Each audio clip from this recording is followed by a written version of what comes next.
The next step is the background sea.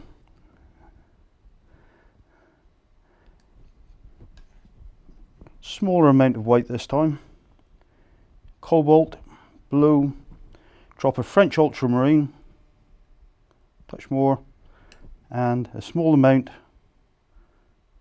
of burnt sienna. We can always adjust it again. You'll know if you've added too much sienna, it'll turn to a grey. You still want to keep that blueness to it. In with the number 6 filbert, load the brush. Starting off with the horizon line. Cutting in along. As long as it's level throughout, it doesn't have to be a perfectly straight line. In actual fact, if it's a rough sea, it won't be. So don't worry about that. Just cut it in right across. Drop more paint. That'll do me for the moment.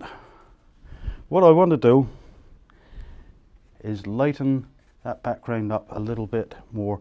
Our light source will be somewhere out of view to the left. So now I'm going to introduce back in some of our sky colour and just wipe that in to the sea itself. Just to lighten it slightly.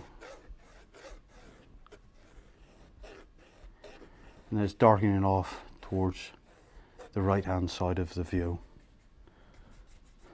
Take that right down to the main breaker a moment. Cutting in around this side of the wave. I'm now going to use the cobalty colour because we're more in a shaded area.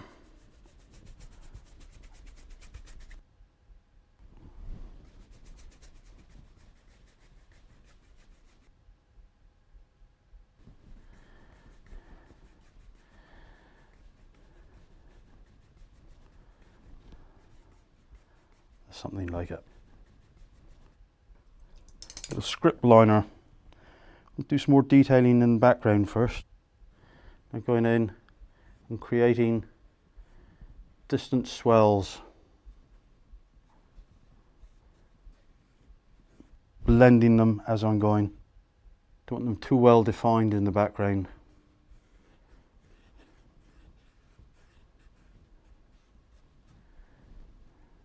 Just a suggestion of lightening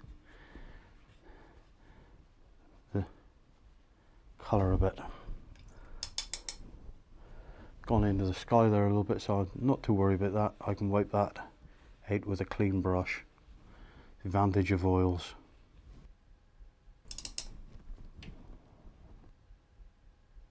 And start creating swells in the background. Don't make them too steep. Nice gentle sorts of curves on them. Now I know that they'll probably look as it were chronic at the moment, but you don't want anything exaggerated in that background because it'll detract from that foreground breaker.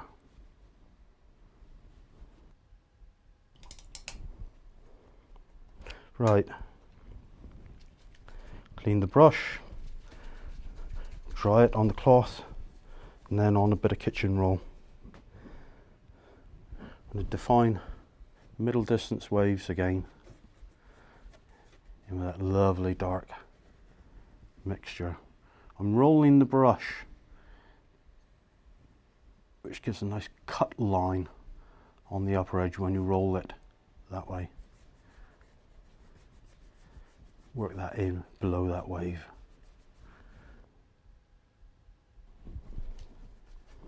Perhaps one or two more in the background there. Just above the main breaker perhaps. Strong line on top, faded away underneath. Now we've got the middle distance waves in. I want to highlight around the edge of that one with that cerulean. around that wave as well. Incidentally, the further away the wave is, or the waves are, the closer they appear together.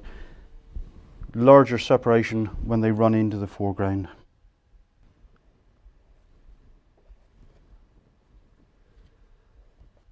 Into the cobalt.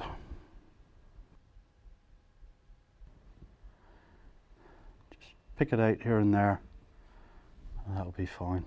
Perhaps a suggestion of 1 or 2 foam patterns on this wave as they're working their way out to sea again. These are a result of previous waves that have crashed into the shore. As the water's run out, it's dragged 1 or 2 of the foam patterns out with it. They would have started off as mass foam patterns, and then with the breaking down of the aerated water have turned into linear patterns. That is that. They're looking a little bit on the flat side still. What I want to do is create a little bit of sunlight on them. We've got a nice sunny afternoon playing on the water. So a drop of the titanium white with cadmium yellow pale into it.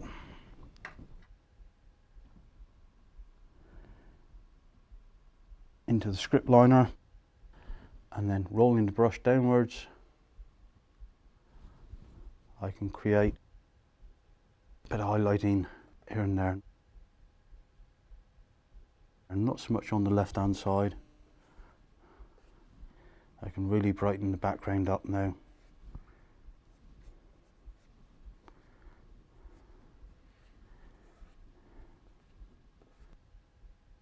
A little bit more of the cerulean working away on this side.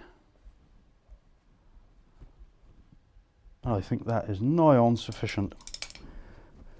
I may introduce a little bit of light coming through on this wave in a moment. On the edges I like to soften things because it's in the peripheral vision. That is more or less the background sea completed. I'll do a little bit more refining once I've got the foreground wave painted in.